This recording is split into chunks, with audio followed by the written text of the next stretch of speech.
Straight ahead and post to post principal 12 principal का वो principal है जिससे हमारा एनिमेशन करने का जो फॉर्मुलेशन है वो सही होता है, यानी हम किस प्रोसेस को फॉलो करें कि हमारा रिजल्टेंट परफेक्ट हो, इसे हम इसी प्रिंसिपल से तय करते हैं। तो हेलो दोस्तों, आइए जानते हैं इस प्रिंसिपल को और डिटेल में।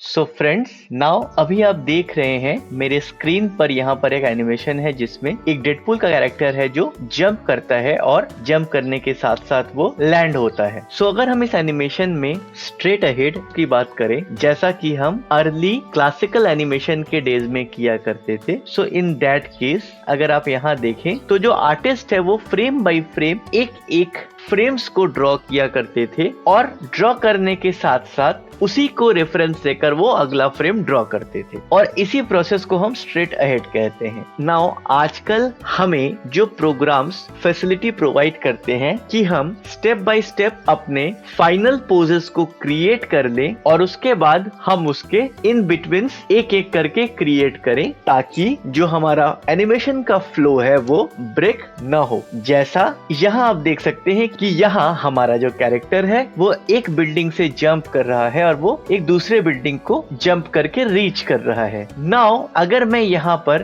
फ्रेम बाय फ्रेम ड्रॉ करूं तो हो सकता है कि जहां मुझे इस बिल्डिंग में जंप करना है वो उस पॉइंट पर जंप न करके थोड़ा आगे या थोड़ा पीछे को जंप कर जाए, बिकॉज हमने यहाँ पर एक एक करके ड्राइंग को बनाया है। अगर मैं बात करता हूँ स्ट्रेट अहेड की, वेयर एज अगर मैं पोस्ट टू पोस्ट की बात करूँ तो जैसा कि आप यहाँ देख सकते हैं कि यहाँ हमने एक फ्रेम बनाया जहां से हमारा कैरेक्टर अपने जंप को स्टार्ट कर रहा है, फिर हमने यहाँ पर एक इन बिटवीन बनाया जहां पर वो सबसे एक्सट्रीम हाइट पे है और फाइनली हमने यहाँ पर अपना एंड फ्रेम क्रिएट किया अपने जंप साइकिल का और अकॉर्डिंगली हमने इसकी इन बिटवीन फ्रेम क्रिएट कर लिए। तो अब जो ये सिनेरियो है ये है पोस्ट टू पोस्ट के ऑप्शन का। सो इस तरह के एनिमेशंस को हम कब कब फॉलो करते हैं और हमें इन सब को कैसे फॉलो अप करना चाहिए, इस चीज को हम एक और एनिमेशन के थ्रू समझते हैं। जैसा कि आप यहाँ देख सकते हैं कि मेरे पास यहाँ पर एक वॉक साइकिल का एनिमेशन है। सो अगर मैं इस वॉक साइकिल के मेन पोजेस क्रिएट कर लूं और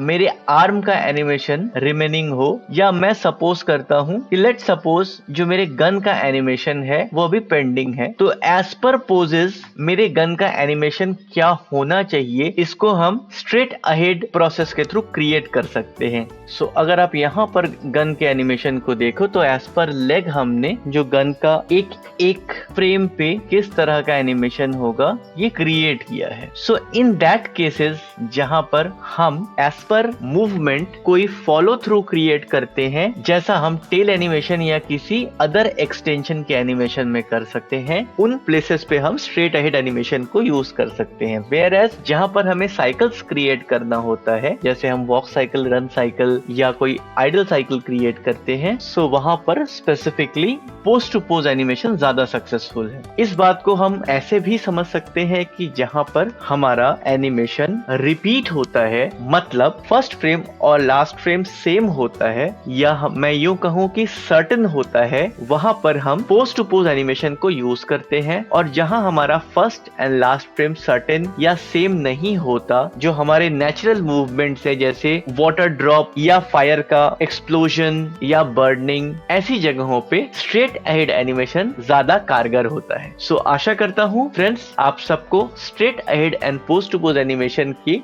बेसिक्स की जानकारी हो चुकी होगी। सो अगर आपको हमारा ये एक्सप्लेनेशन अच्छा लगा है तो प्लीज हमें कमेंट के माध्यम से अपने थॉट्स साझा करें। अगर आपकी कोई स्पेसिफिक क्वेरी है तो भी आप हमें कमेंट के माध्यम से साझा कर सकते हैं। मिलते हैं हम अपने अगले सेशन में, तब तक के लिए आप सब ख्याल रखें अपना, अपनों का और हमारे इस समाज का। धन्यवाद।